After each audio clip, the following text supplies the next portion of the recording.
Hello दोस्तों, good morning. मैं Rahul sir 5G student classes से। आज हम आपको मॉडर्न हिस्ट्री के बारे में बताएंगे। आधुनिक भारत मॉडर्न हिस्ट्री देखते हैं। हम लोग पहला प्रश्न देखते हैं। उत्तराधिकारी मुगल सम्राट, मतलब जो चैप्टर हम पढ़ा रहे हैं वो उत्तरकालीन मुगल सम्राट के बारे में पढ़ाएंगे। उत्तराधिकार युद्ध में गुरु गोविंद सिंह ने बहादुर शाह का साथ दिया था। बहादुर शाह का पूर्ण नाम मुअज्जम था। बहादुर शाह को शाह खबर के उपनाम से पुकारा जाता था। जहांदार शाह अपने शासनकाल में लाल कुमारी नाम की वेश्या को हस्तक्षेप करने की आदेश दे रखा था। मुगल कालीन इतिहास में सैयद बंधु हुसैन अली खां एवं अब्दुल्ला खां को शासक निर्माता के रूप में जाना जाता था। जहांदार शाह को लंपट मूर्ख भी कहा जाता था।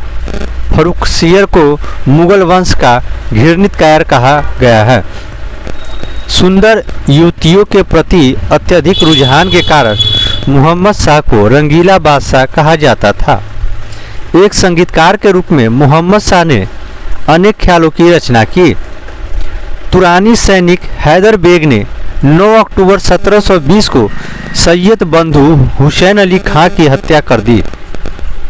मोहम्मद शाह ने शासन काल में ही हैदराबाद के चीन कुलिच खान ने निजामुल मुल्क की उपाधि धारण की और 1725 ईस्वी में स्वतंत्र राज्य की स्थापना की। नोट: हैदराबाद की स्थापना तुरानियों ने एवं अवध की स्थापना ईरानियों ने किया था। ईरान के सम्राट नादिर शाह 1739 ईस्वी में दिल्ली पर आक्रमण किया। उस समय दिल्ली का शासक मुहम्मद शाह था। नादिर शाह को ईरान का नेपोलियन कहा जाता है। नादिर शाह लगभग 70 करोड़ रुपए की धनराशि और शाहजहां का बनवाया हुआ तख्ते ताउस तथा कोहिनूर हीरा लेकर फारस वापस लौटा। तख्ते ताउस पर बैठने वाला अंतिम मुगल शासक मोहम्मद शाह था। शाह मोहम्मद द्वितीय के शासनकाल में 1803 ईस्वी में अंग्रेज ने दिल्ली पर कब्जा कर लिया।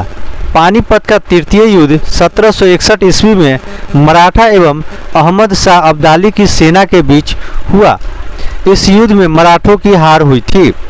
गुलाम कादिर खान ने 1806 ईस्वी को शाह आलम द्वितीय की हत्या कर दी। बहादुर शाह द्वितीय अंतिम मुगल सम्राट था। 1857 ईस्वी की क्रांति में भाग लेने के कारण अंग्रेजों द्वारा बहादुर शाह जफर को बंदी बना लिया गया एवं रंगून भेज दिया। अहमद शाह अब्दाली का वास्तविक नाम अहमद खां था। इसने 8 बार भारत पर आक्रमण किया। हम लोग अगला चैप्टर देखते हैं। भारत में यूरोपीय व्यापारिक कंपनियों का आगमन। 17 मई 1498 ईस्वी में वास्को डी गामा ने भारत के पश्चिमी तट पर स्थित कालीकट बंदरगाह पहुंचकर भारत एवं यूरोप के बीच नदी समुद्री मार्ग की खोज की। कालीकट कहाँ है? केरल में है। 1505 ईस्वी में फ्रांसिस्को द अल्मेडा भारत में प्रथम पुर्तगाली वायसराय बनकर आया। 1509 ईस्वी में अल्फांजो द अल्बुकर्क भारत में पुर्तगालियों का वायसराय बना। अल्बुकर्क ने 1510 ईस्वी में बीजापुर के यूसुफ आदिल शाह से गोवा को जीता। पुर्तगालियों ने अपनी पहली व्यापारी कोठी कोचीन में खोली। दक्षिण पूर्वी तट पर पुर्तगालियों की एकमात्र बस्ती सन थोमे थी। पुर्तगालियों के बाद भारत में डच लोग आए। पहला डच यात्री कार्नेलियन हाउटमैन 1596 ईस्वी में भारत के पूर्व सुमात्रा पहुंचा। डचों ने भारत में अपनी प्रथम व्यापारिक कोठी 1605 ईस्वी में मसूलीपट्टनम में स्थापित की। डचों की दूसरी व्यापारिक कोठी पुलिकट में स्थापित हुई, जहां उन्होंने अपने स्वर्ण सिक्के को ढाला और पुलिकट को ही समस्त गतिविधियों का केंद्र बनाया। डचों ने भारत में प्रथम बार औद्योगिक वेतनभोगी रखे। डचों का भारत में अंतिम रूप से पतन 1759 ईस्वी को भारत एवं डचों के मध्य हुए बेदरा युद्ध से हुआ। 31 दिसंबर 1600 ईस्वी को इंग्लैंड की रानी एलिजाबेथ प्रथम ने ईस्ट इंडिया कंपनी को अधिकार पत्र प्रदान किया। प्रारंभ में ईस्ट इंडिया कंपनी में 217 साझेदार थे। पहला गवर्नर टॉमस स्मिथ था। मुगल दरबार में जाने वाला प्रथम अंग्रेज कैप्टन हॉकिंस था, जो जेम्स प्रथम के राजपूत के रूप में थे। अप्रैल 1609 ईस्वी में जहांगीर के दरबार में गया था। नोट: भारत आने वाला पहला अंग्रेजी जहाज रेड ड्रैगन था। 1611 ईस्वी में दक्षिण पूर्वी समुद्र तट पर सर्वप्रथम अंग्रेज ने मुसलीपट्टनम में व्यापारिक कोठी की स्थापना की। जहांगीर ने 1613 ईस्वी में एक फरमान जारी कर अंग्रेजों को सूरत में थॉमस एडवर्ड अधीन व्यापारिक कोठी खोलने की इजाज़त दी। पूर्वी तट पर अंग्रेजों ने अपना प्रथम व्यापारिक कोठी मुसलीपट्टनम में 1611 ईस्वी में खोला, जबकि पश्चिमी तट पर सूरत में 1613 ईस्वी में व्यापारिक कोठी स्थापित किया। पहली बार सूरत में 1608 ईस्वी में व्यापारिक कोठी स्थापित करने का प्रयास किया गया था। 1615 ईस्वी में सम्राट जेम्स ने सर टॉमस रो को अपना राजदूत बनाकर मुगल सम्राट जहांगीर के दरबार में भेजा। रो फरवरी 1619 ईस्वी तक भारत में रहा। रो जहांगीर एवं खुर्रम से अंग्रेजों के लिए कुछ व्यापारिक छूट प्राप्त करने में सफल हुए। 1632 ईस्वी में गोलकुंडा के सुल्तान ने अंग्रेजों को एक सुनहला फरमान दिया, जिसके अनुसार अंग्रेज सुल्तान को 500 पैगोडा वार्षिक कर देकर गोलकुंडा राज्य के बंदरगाह पर स्वतंत्रतापूर्वक व्यापार कर सकते थे। 1600 ईस्वी में अंग्रेज फ्रांसिस डे ने चंद्रगिरी के राजा से मद्रास पट्टे पर लिया एवं वहीं एक किलाबंदी कोठी का निर्माण किया। इस कोठी का नाम फोर्ट सेंट जॉर्ज पड़ा और यही फोर्ट सेंट जॉर्ज कालांतर में कोरोमंडल तट पर अंग्रेजी मुख्यालय बना। 1661 ईस्वी में पुर्तगाली राजकुमारी कैथरीन ऑफ ब्रेगेंजा एवं ब्रिटेन के राजकुमार चार्ल्स द्वितीय का विवाह हुआ। इस अवसर पर दहेज के रूप में पुर्तगाली ने चार्ल्स द्वितीय को बम्बई प्रदान किया। 1668 ईस्वी में चार्ल्स द्वितीय ने बम्बई को 10 पाउंड के वार्षिक किराए पर ईस्ट इंडिया को दे दिया। 1687 ईस्वी में अंग्रेज ने पश्चिमी तट मुख्यालय सूरत से हटाकर मुंबई बनाया। मुंबई नहीं, बम्बई। मुंबई तो अब हुआ ना, बम्बई। नोट: गेरांड ऑंगियर सूरत का प्रेसिडेंट एवं बम्बई का गवर्नर ने बम्बई शहर की स्थापना की। बंगाल के शासक शाह शुजा ने सर्वप्रथम 1651 ईस्वी में अंग्रेजों को व्यापारिक छूट की अनुमति दी। इस अनुमति को निशान कहते थे। 1698 ईस्वी में अंग्रेजी ईस्ट इंडिया कंपनी ने 3 गांव सुल्तानुती, कालीकट एवं गोविंदपुर की जमींदारी 1200 रुपये भुगतान कर प्राप्त की और यहाँ पर फोर्ट विलियम का निर्माण किया। चार्ल्स आयर फोर्ट विलियम के प्रथम प्रेसिडेंट हुए। कालांतर में यही कलकत्ता नगर कहलाया, जिसकी नींव जॉर्ज चारनोक ने रखी। मतलब आपसे ये भी प्रश्न पूछा जाएगा कि कलकत्ता का जो नींव किसने रखा था, तो आपको याद रखना है जॉर्ज चारनोक। अगला प्रश्न है, भारत में फ्रांसीसियों की प्रथम कोठी फ्रैंको कैरो के द्वारा सूरत में 1668 ईस्वी में स्थापित की गई। 1674 ईस्वी में फ्रांसिस मोर्टिगन ने पांडिचेरी की स्थापना की। प्रथम कर्नाटक युद्ध 1746 से 48 ईस्वी में ऑस्ट्रेलिया के उत्तराधिकार युद्ध में प्रभावित था। 1748 ईस्वी में हुई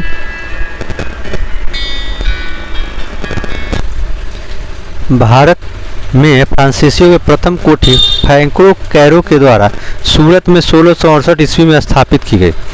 1674 ईस्वी में फ्रांसिस मोंटिग ने पांडिचेरी की स्थापना की। प्रथम कर्नाटक युद्ध 1746 से 48 ईस्वी में ऑस्ट्रेलिया के उत्तराधिकार युद्ध से प्रभावित था। 1748 ईस्वी में हुई ला सापल की संधि के द्वारा ऑस्ट्रेलिया का उत्तराधिकारी युद्ध समाप्त हो गया और इसी संधि के तहत प्रथम कर्नाटक युद्ध समाप्त हुआ। दूसरा कर्नाटक युद्ध 1749 से 1754 ईस्वी में हुआ। इस युद्ध में फ्रांसीसी गवर्नर डुप्ले की हार हुई, उसे वापस बुला लिया गया और उसकी जगह पर गोडेहू को भारत में अगला फ्रांसीसी गवर्नर बनाया गया। पांडिचेरी की संधि के साथ युद्ध विराम हुआ। कर्नाटक का तीसरा युद्ध 1756 से 1763 ईस्वी के बीच हुआ, जो 1756 ईस्वी में शुरू हुए सप्तवर्षीय युद्ध का ही एक अंश था। पेरिस की संधि होने पर यह युद्ध समाप्त हुआ। 1760 ईस्वी में अंग्रेजी सेना ने सर आयर कूट के नेतृत्व में वांडी वास की लड़ाई में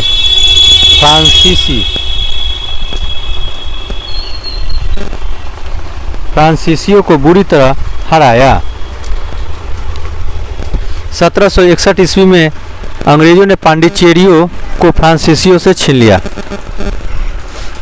1763 ईस्वी में हुई पेरिस संधि के द्वारा अंग्रेजों ने चंद्रनगर को छोड़कर शेष अन्य प्रदेशों को लौटा दिया, जो 1749 ईस्वी तक फ्रांसीसी कब्जे में थे। ये प्रदेश भारत की आज़ादी तक फ्रांसीसियों के कब्जे में रहे। बंगाल पर अंग्रेजों का आधिपत्य, अगला चैप्टर है बंगाल पर अंग्रेजों का आधिपत्य। मुगल साम्राज्य के अंतर्गत आने वाला प्रांतों में बंगाल सर्वाधिक संपन्न राज्य था। मुर्शिद कुली खां स्वतंत्र शासक था, परंतु वह नियमित रूप से मुगल शासक को राज्य स्वर भेजता था। मुर्शिद कुली खां ने अपनी राजधानी ढाका से मुर्शिदाबाद स्थानांतरित की। इसने इजारेदारी प्रथा प्रारंभ की तथा कृषकों को तकावी ऋण प्रदान किया। इसका उत्तराधिकारी इसका दामाद शुजाउद्दौला था हुआ। 1740 के गिरिया के युद्ध में सरफराज को मारकर बिहार के सर सूबेदार अलीवर्दी खां का नवाब बना। इसने अपने शासनकाल में मुगलों को राजस्व देना बंद कर दिया। इसके शासनकाल में बंगाल इतना समृद्धशाली बन गया कि बंगाल को भारत का स्वर्ग कहा जाने लगा। इसका उत्तराधिकारी इसका दामाद सिराजुद्दौला हुआ। 20 जून 1756 को कालकोठरी की त्रासदी नामक घटना घटी। इस घटना की रचयिता जेड हॉलवेल के अनुसार नवाब सिराजुद्दौला ने 20 जून की रात में 146 अंग्रेज व्यक्तियों को एक छोटी सी कोठरी में बंद कर दिया था। अगले सुबह 146 में से केवल 23 व्यक्ति जिंदा बचे थे। प्लासी का युद्ध 23 जून 1757 ईस्वी को अंग्रेजों के सेनापति रॉबर्ट क्लाइव एवं बंगाल नवाब सिराजुद्दौला के बीच हुआ, जिससे नवाब अपने सेनापति मीर जाफर की धोखाधड़ी के कारण पराजित हुआ। अंग्रेजों ने मीर जाफर को बंगाल का नवाब बनाया। नोट: प्लासी की लड़ाई में मोहनलाल एवं मीर मदान के नेतृत्व में एक छोटी सेना नवाब के वफादार रही। मीर मदान लड़ते हुए मारा गया। क्लाइव के हाथों की कठपुतली नवाब मीर जाफर को अंग्रेजों ने 1760 ईस्वी में हटाकर उसके दामाद मीर कासिम को बंगाल का नवाब बनाया। मीर कासिम ने अपनी राजधानी को मुर्शिदाबाद से मुंगेर स्थानांतरित किया। नोट: बंगाल की राजधानी का क्रम ढाका, मुर्शिदाबाद एवं मुंगेर।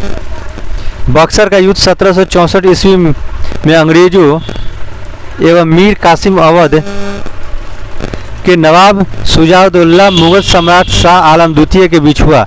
इस युद्ध में भी अंग्रेज विजय हुए एवं युद्ध में अंग्रेज सेनापति हेक्टर मुनरो था। बक्सर के युद्ध के बाद एक बार फिर मीर कासिम की जगह मीर जाफर को नवाब बना दिया गया। 5 जनवरी 1765 ईस्वी में मीर जाफर की मृत्यु हो गई। अगला चैप्टर अंग्रेजों के मैसूर के संबंध। 1761 ईस्वी में हैदर अली मैसूर का शासक बना। हैदर अली की मृत्यु 1782 ईस्वी में द्वितीय आंग्ल मैसूर युद्ध के दौरान हो गई।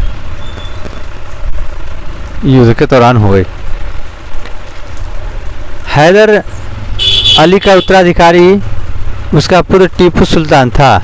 1787 ईस्वी में टीपू ने अपनी राजधानी श्रीरंगपट्टनम में पादशाह की उपाधि धारण की। टीपू ने अपनी राजधानी श्रीरंगपट्टनम में स्वतंत्रता का वृक्ष लगवाया और साथ ही जैकोबिन क्लब का सदस्य बना। टीपू की मृत्यु श्रीरंगपट्टनम की आखिरी युद्ध यानी चतुर्थ आंग्ल मैसूर युद्ध के दौरान 1799 ईस्वी में हो गई। टीपू सुल्तान को शेर मैसूर कहा जाता था। टीपू सुल्तान के राजसी झंडे पर शेर की तस्वीर होती थी। नोट: 1760 ईस्वी में बांडीवास का युद्ध हुआ जिसमें अंग्रेज ने सर आयरनकोट के नेतृत्व में लाली के नेतृत्व वाली फ्रांसीसी सेना की पराजित किया। अगला चैप्टर है सिख एवं अंग्रेज। सिख एवं अंग्रेज अगला चैप्टर है। सिख संप्रदाय की स्थापना का श्रेय गुरु नानक प्रथम गुरु को है। गुरु नानक को अनुयायी ही सिख कहलाए। ये बादशाह बाबर एवं हुमायूं के समकालीन थे। सन 1496 ईस्वी की कार्तिक पूर्णिमा को नानक को आध्यात्मिक पुनर्जीवन का आभास हुआ। गुरु नानक ने गुरु का लंगर नामक निःशुल्क सहभागी भोजनालय स्थापित किए। गुरु नानक ने अनेक स्थानों पर संगत और पंगत स्थापित किए। संगत मतलब धर्मशाला होता है, पंगत मतलब लंगर होता है। संगत और पंगत ने गुरु नानक के अनुयायियों के लिए एक संस्था का कार्य किया जहां वे प्रतिदिन मिलते थे। गुरु नानक की सन 1539 ईस्वी में करतारपुर में मृत्यु हो गई। गुरु अंगद सन 1539 से 1552 ईस्वी सिखों के दूसरे गुरु थे। इनका प्रारंभिक नाम लहना था। इन्होंने नानक द्वारा शुरू की गई लंगर व्यवस्था को स्थायी बना दिया। गुरुमुखी लिपि का आरंभ गुरु अंगद ने किया। सिखों के तीसरे गुरु अमरदास थे। गुरु अमरदास ने हिंदुओं के पृथक होने वाले कई कार्य किए। हिंदुओं से अलग विवाह पद्धति का लवन को प्रचलित किया।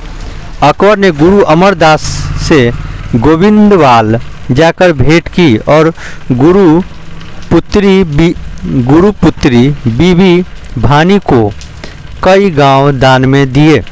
अमरदास ने 22 गद्दियों की स्थापना की और प्रत्येक पर एक महंत की नियुक्ति की। बीबी की पति रामदास सिखों के चौथे गुरु हुए।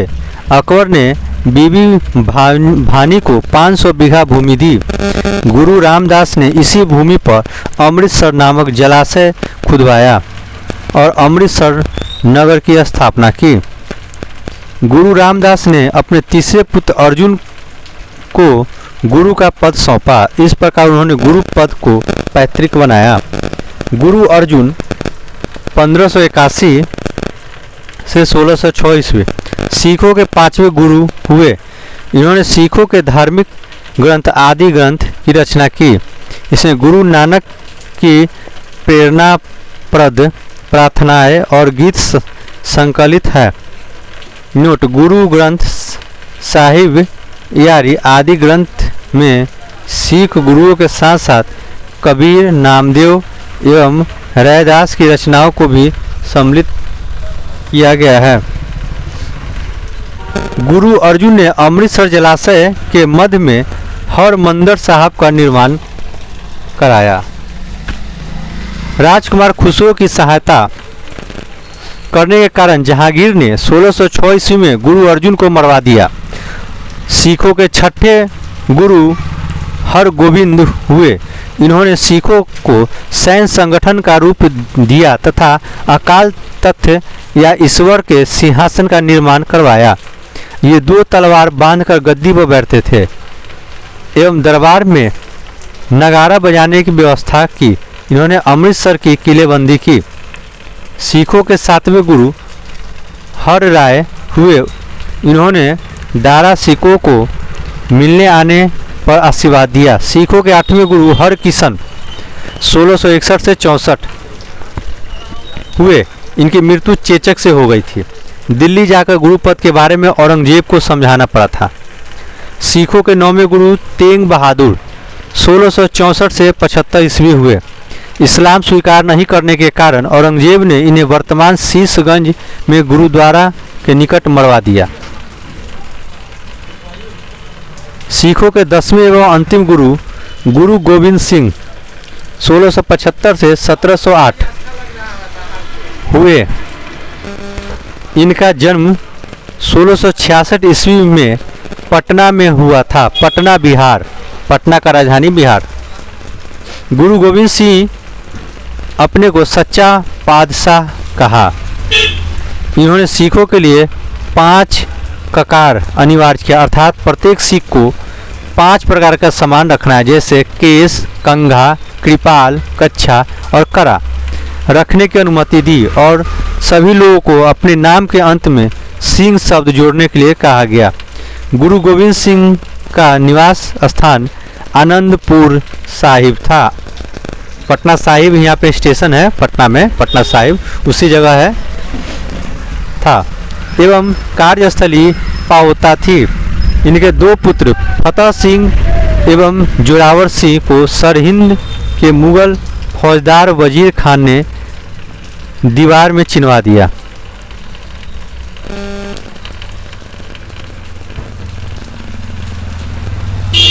सोलह 1699 ईस्वी में वैसाखी के दिन गुरु गोविंद सिंह ने खालसा पथ की स्थापना की। पाहुल प्रणाली की शुरुआत गुरु गोविंद सिंह ने की। गुरु गोविंद सिंह ने सिखों के धार्मिक ग्रंथ आदि ग्रंथ को वर्तमान रूप दिया और कहा अब गुरु वाणी सिख संप्रदाय के गुरु का कार्य करेगी। गुरु गोविंद सिंह की हत्या 1708 ईस्वी में नांदेड़ नामक स्थान पर गुल खान नामक पठान ने कर दी। नांदेड़ जानते हैं कहाँ है? महाराष्ट्र में है नांदेड़। नांदेड़ एगो जिला ही है। बंदा बहादुर, इनका जन्म 1670 ईस्वी में पूछ जिले के रजौली गांव में हुआ था। इसके बचपन का नाम लक्ष्मण दास था। इनके पिता रामदेव भारद्वाज राजपूत थे। बंदा का उद्देश्य पंजाब में एक सिख राज्य स्थापित करने का था। इनके लिए इन्होंने लोहगढ़ की राजधानी बनाया। इन्होंने गुरु नानक एवं गोविंद सिंह के नाम के सिक्के चलवाए। बंदा ने सरहिंद के मुगल फौजदार वजीर खां की हत्या कर दी थी। मुगल बादशाह फर्रुखा सिर के आदेश पर 1716 ईस्वी में बंदा सिंह को गुरुदासपुर नागल नामक स्थान पर पकड़कर मौत के घाट उतार दिया। शाहदरा कत्लगढ़ी के नाम से विख्यात है, जहां बंदा ने हजारों मुगल सैनिक को मौत घाट उतार दिया था। बंदा की मृत्यु के बाद सिख कई छोटे छोटे टुकड़ों में बट गए थे। 1748 में नवाब कर्पूर सिंह की पहल पर सभी सिख टुकड़ियों का दल खालसा में विलय हुआ। दल खालसा को जस्सा सिंह आहलूवालिया के नेतृत्व में रखा गया, जिसके बाद में 12 दलों में विभाजित किया गया। इसे मिसल कहा गया है। मिसल अरबी भाषा का शब्द है जिसका अर्थ समान होता है।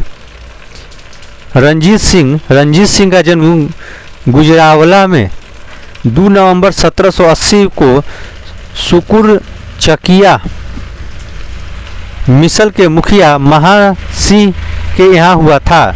इनके दादा चरित्र सिंह ने 12 मिसलों में सुकर चकिया मिसल को प्रमुख स्थान दिला दिया। 1798 से 1799 ईस्वी में रंजीत सिंह लाहौर का शासक बना। 15 25 अप्रैल 1809 ईस्वी को चार्ल्स मेटकाप और महाराजा रणजीत सिंह के बीच अमृतसर की संधि हुई। रणजीत सिंह का राज्य 4 सूबों में बटा था, पेशवार, कश्मीर, मुल्तान एवं लाहौर। महाराजा रणजीत सिंह का विदेश यात्रा फकीर अजीजुद्दीन एवं वित्त मंत्री दीनानाथ था। 17 जून 1839 ईस्वी में रणजीत सिंह की मृत्यु हो गई। प्रथम आंग्ल सिख युद्ध 1845 से 46 ईस्वी में एवं द्वितीय आंग्ल सिख युद्ध 1849 ईस्वी में हुआ। अंग्रेजों एवं सिखों के मध्य हुई संधि। लाहौर की संधि 9 मार्च 1846 ईस्वी। भैरवाल की संधि 22 दिसंबर 1846 ईस्वी। इस संधि के तहत राजा दिलीप सिंह के संरक्षण हेतु अंग्रेजी सेना का प्रवास पंजाब में मान लिया गया। 20 अगस्त 1847 ईस्वी को महारानी जिंदा को राजा दलीप सिंह से अलग कर 48,000 रुपया वार्षिक पेंशन देकर शेखपुरा भेज दिया गया। द्वितीय आंग्ल सिख युद्ध के दौरान पहली लड़ाई चनियानवाला की लड़ाई सिख नेता शेर सिंह एवं अंग्रेज कमांडर गफ के मध्य लड़ी गई। दूसरी लड़ाई गुजरात के चिनाब नदी के किनारे चार्ल्स नेपेरियन के नेतृत्व में अंग्रेजों ने 21 फरवरी 1849 ईस्वी को लड़ी। इस युद्ध में सिख बुरी तरह पराजित हुए। लॉर्ड डलहौजी की 29 मार्च 1849 ईस्वी की घोषणा द्वारा संपूर्ण पंजाब का विलय अंग्रेजी राज्य में कर लिया। महाराजा दलीप सिंह को 50,000 पाउंड की वार्षिक पेंशन दे दी गई और उसे शिक्षा प्राप्त करने के लिए इंग्लैंड भेज दिया गया। सिख राज्य का प्रसिद्ध हीरा कोहिनूर को महारानी विक्टोरिया को भेज दिया गया। अगला चैप्टर है कंपनी के अधीन गवर्नर जनरल। बंगाल के गवर्नर रॉबर्ट क्लाइव 1757 से 60 ईस्वी एवं पुनः 1765 से 67 ईस्वी। इसने बंगाल में द्वैत शासन की व्यवस्था की, जिसके तहत राजस्व वसूलने, सैनिक संरक्षण एवं विदेशी मामले कंपनी के अधीन थे, जबकि शासन चलाने की जिम्मेदारी नवाब के हाथों में थी। इसने मुगल सम्राट शाह आलम द्वितीय को इलाहाबाद की द्वितीय संधि के द्वारा कंपनी के संरक्षण में ले लिया। रॉबर्ट क्लाइव ने बंगाल के समस्त क्षेत्र के लिए 2 उप दीवान, बंगाल के लिए मोहम्मद रजा खां और बिहार के लिए राजा सिताब राय को नियुक्त किया गया। अन्य गवर्नर बरेलास्ट, काटियर, वारेन हेस्टिंग्स। कंपनी का अधीन गवर्नर जनरल। रेगुलेटिंग एक्ट 1773 ईस्वी के अनुसार बंगाल के गवर्नर को अब अंग्रेजी क्षेत्रों का गवर्नर जनरल कहा जाने लगा, जिसके कार्यकाल 5 वर्षों का निर्धारित किया गया। मद्रास एवं बम्बई के गवर्नर को इसके अधीन कर दिया गया। इस प्रकार भारत में कंपनी के अधीन प्रथम गवर्नर जनरल वारेन हेस्टिंग हुआ। वारेन हेस्टिंग 1750 ईस्वी में कंपनी के एक क्लर्क के रूप में कलकत्ता आया था और अपनी कार्यकुशलता के कारण कासिम बाजार का अध्ययन बंगाल का गवर्नर एवं कंपनी का गवर्नर जनरल बनाया। वारेन हेस्टिंग 1774 से 1785 ईस्वी। इसने राजकीय कोषागार को मुर्शिदाबाद से हटाकर कलकत्ता लाया। 1772 ईस्वी में इसने प्रत्येक जिले में एक फौजदारी तथा दीवानी अदालतों की स्थापना की। इसने 1781 ईस्वी में कलकत्ता में मुस्लिम शिक्षा के विकास के लिए प्रथम मदरसा स्थापित किया। इसी के समय 1782 ईस्वी में जोनाथन डक्कन ने बनारस में संस्कृत विद्यालय की स्थापना की। गीता के अंग्रेजी अनुवादकार विलियम विल्किंस को हेस्टिंग ने आश्रय प्रदान किया।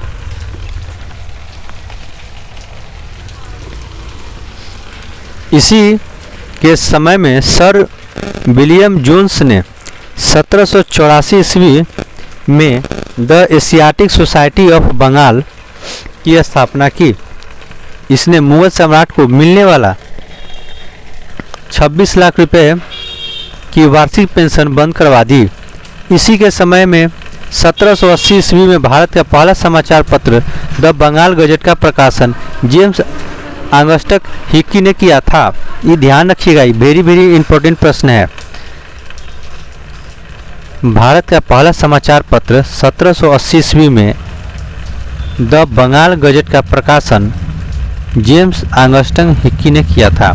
या डायरेक्ट ऐसे पूछा जाएगा, द बंगाल गजट का प्रकाशन किसने किया था, तो आपको जवाब लिखना पड़ेगा जेम्स ऑगस्टस हिक्की ने। ऑप्शन में रहेगा, आप टिक मार दीजिएगा। डेट अगर लिखा जाएगा तो 1780। इसको जो है आप लोग एक बार दो बार कॉपी में लिखे, याद करें, और हर हाल में ये इंपॉर्टेंट प्रश्न है। अगला प्रश्न देखते हैं। और अभी से जो भी प्रश्न आएंगे सब इंपॉर्टेंट क्वेश्चन ही रहेंगे। हालांकि मॉडर्न हिस्ट्री से बहुत प्रश्न आते हैं, सबके सब याद रखिएगा आप लोग। आगे देखते हैं। इसी के समय में रेगुलेटिंग एक्ट के तहत 1774 ईस्वी में कलकत्ता में एक उच्च न्यायालय की स्थापना की गई, जिसका अधिकार क्षेत्र कलकत्ता तक था। कलकत्ता के बाहर का मुकदमा तभी सुना जाता था जब दोनों पक्ष सहमत हो।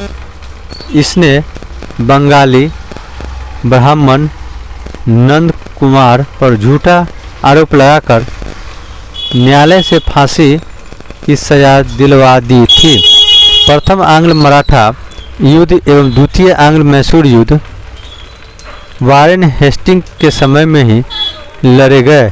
प्रथम आंग्ल मराठा युद्ध सलबाई की संधि एवं द्वितीय आंग्ल मैसूर युद्ध मंगलोर की संधि के द्वारा समाप्त हुए। इसी के काल में बोर्ड ऑफ रेवेन्यू की स्थापना हुई। पिट्स इंडिया एक्ट 1784 के विरोध में इस्तीफा देकर जब वारेन हेस्टिंग फरवरी 1785 ईस्वी में इंग्लैंड पहुंचा तो बर्क द्वारा उसके ऊपर महाभियोग लगाया गया, परंतु 1795 में इसे आरोप से मुक्त कर दिया था। सर जॉन मैकफर्सन इसे अस्थायी गवर्नर जनरल नियुक्त किया गया था 1785 से 1786, मतलब एक साल के लिए। अगला दिया गया है लॉर्ड कॉर्नवालिस 1786 से 1793 और 1805 ईस्वी। इसके समय में जिले के समस्त उत्तराधिकार कलेक्टर के हाथों में दे दिया गया। इसने भारतीय न्यायाधीशों से युक्त जिला फौजदारी अदालतों को समाप्त कर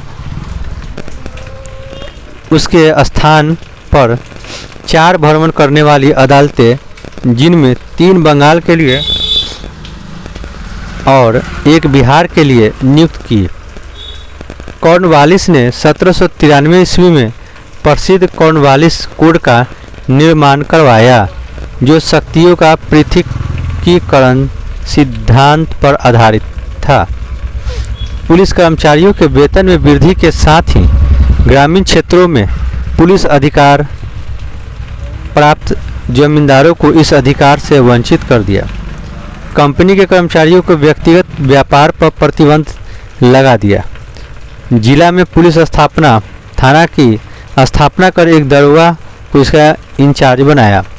भारतीय के लिए सेना में सूबेदार, जमादार, प्रशासनिक सेवा में मुंसिफ, सदर, अमीन या डिप्टी कलेक्टर से ऊंचा पद नहीं दिया जाता था। इसने 1793 ईस्वी में अस्थायी बंदोबस्त की पद्धति लागू की, जिसके द्वारा जमींदारों को अब भू राजस्व का लगभग 90% 10/11 भाग, कंपनी को तथा लगभग 10% 1/11 भाग अपने पास रखना था। अस्थायी बंदोबस्त की योजना जॉन शोर ने बनाई थी। इसे बंगाल, बिहार, उड़ीसा, बनारस एवं मद्रास के उत्तरी जिलों में लागू की गई थी। इसने जमींदार भू राजस्व की दर तय करने के लिए स्वतंत्र थे। कॉर्नवालिस को भारत में नागरिक सेवा का जनक कहा जाता है। सर जॉन शोर 1793 से 98 ईस्वी इसने हस्तक्षेप नीति अपनाई। लॉर्ड वेलेजली 1798 से 1805 ईस्वी इसने सहायक संधि की पद्धति शुरू की। भारत में सहायक संधि का प्रयोग वेलेजली से पूर्व फ्रांसीसी गवर्नर डुप्ले ने किया था। सहायक संधि करने वाले राज्य थे हैदराबाद, मैसूर, तंजौर, अवध, पेशवा, बरार एवं भोसले। सिंधिया एवं अन्य सहायक संधि करने वाले राज्य जोधपुर, जयपुर, मच्छेरी, बूंदी तथा भरतपुर। इसी समय टीपू सुल्तान चौथे आंग्ल मैसूर युद्ध में मारा गया। इसी ने 1800 ईस्वी में कलकत्ता में नागरिक सेवा में भर्ती किए गए युवकों को प्रशिक्षण के लिए फोर्ट विलियम्स कॉलेज की स्थापना की। यह स्वयं को बंगाल का शेर कहा करता था। लॉर्ड कॉर्नवालिस का 1805 ईस्वी में दूसरा कार्यकाल शुरू हुआ, परंतु शीघ्र ही इसकी मृत्यु हो गई। सर जॉर्ज वारले 1805 से 1807।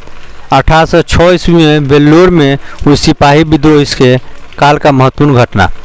लॉर्ड मिंटो प्रथम इसके काल में रंजीत सिंह एवं अंग्रेजों के बीच 25 अप्रैल 1809 ईस्वी को अमृतसर की संधि हुई।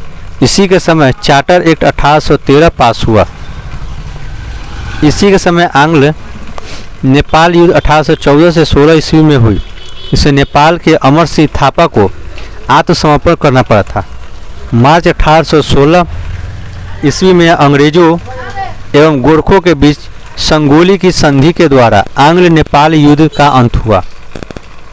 इसके समय में पिंडारियों का दमन कर दिया गया। पिंडारियों के प्रमुख नेताओं में वासिल मोहम्मद, चीतू एवं करीम खान थे। इसने मराठों की शक्ति को अंतिम रूप से नष्ट कर दिया। इसने प्रेस पर लगे प्रतिबंध को समाप्त कर प्रेस के मार्गदर्शन के लिए नियम बनाया। इसी के समय 1822 ईस्वी का टेनेंसी एक्ट या काश्तकारी अधिनियम लागू किया गया। लॉर्ड एम हेस्ट 1823 से 1828 ईस्वी। इसके समय में प्रथम आंग्ल बर्मा युद्ध 1824 से 1826 ईस्वी लड़ा गया। 1826 ईस्वी में बर्मा एवं अंग्रेजों के बीच यांडवू की संधि हुई। 1824 ईस्वी में बैरकपुर का सैन्य विद्रोह भी इसी के समय में हुआ। लॉर्ड विलियम बेंटिंग 1828 से 1835 ईस्वी। 1803 ईस्वी में यह मद्रास का गवर्नर था। इसी के समय 1806 ईस्वी में माथे पर जातीय चिन्ह न लगाने तथा कानों में बालियों न पहनने देने पर वेल्लोर के सैनिक ने विद्रोह कर दिया। 1833 ईस्वी के चार्टर एक्ट द्वारा बंगाल के गवर्नर जनरल को भारत का गवर्नर जनरल बना दिया गया। इस प्रकार भारत का पहला governor general Lord William Bentinck हुआ। राजा राम मोहन राय के सहयोग से बेंटिंग ने 1829 ईस्वी में सती प्रथा को समाप्त कर दिया।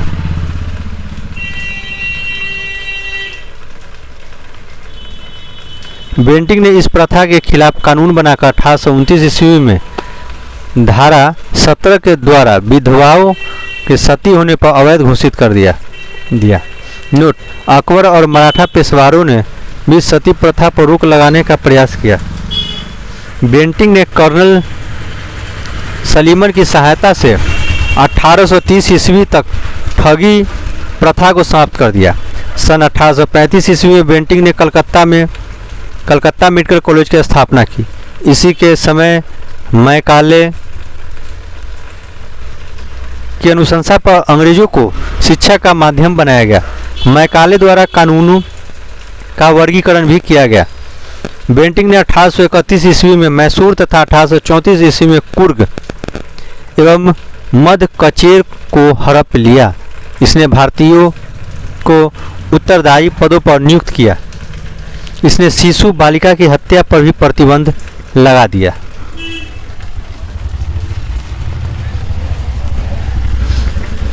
चार्ल्स मेटकॉफ 1835 से 1836, इसने अपने 1 वर्ष के कार्यकाल में प्रेस पर से नियंत्रण हटाया, इसलिए इसे भारतीय प्रेस का मुक्तिदाता कहा जाता है। लॉर्ड ऑकलैंड, इसके समय की सबसे महत्वपूर्ण घटना प्रथम आंग्ल अफगान युद्ध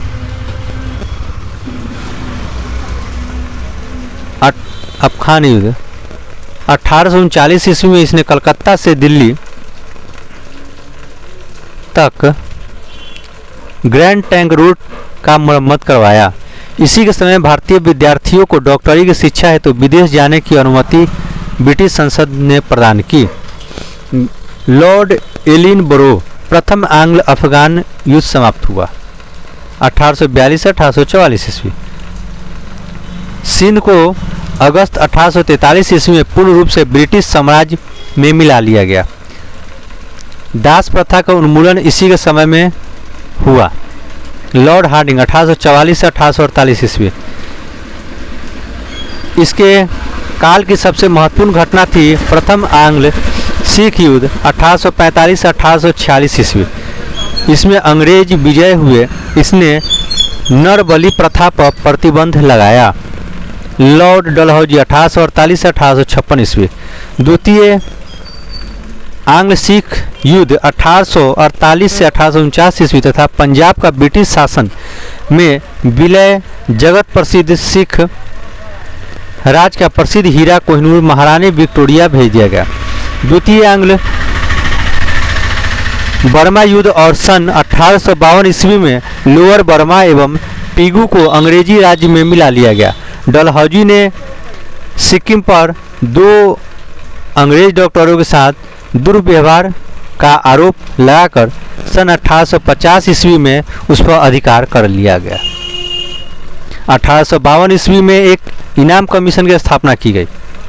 इसका उद्देश्य भूमि कर रहित जहांगीरों का पता करके उन्हें छीनना था। डलहौजी का शासनकाल उसके व्यापकगत सिद्धांत के कारण अधिक याद किया जाता है। इस नीति के तहत अंग्रेजी साम्राज्य में विलय किए गए राज्य थे। सर्वप्रथम सतारा 1848 ईस्वी में जैतपुर बुंदेलखंड और संबलपुर उड़ीसा, 1849 ईस्वी में बघाट हिमाचल प्रदेश, 1850 ईस्वी में उदयपुर मध्य प्रदेश, 1852 ईस्वी में झांसी, 1853 ईस्वी में नागपुर, 1854 ईस्वी में। इस 1856 ईस्वी में अवध को कुशासन का आरोप लगाकर अंग्रेजी राज्य में मिला लिया गया। उस समय अवध का नवाब वाजिद अली शाह था।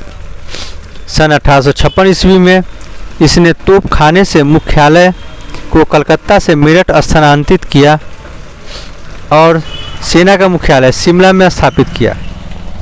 शिक्षा संबंधी सुधारों में डलहौजी ने सन 1854 ईस्वी के वुड डिस्पैच को लागू किया गया।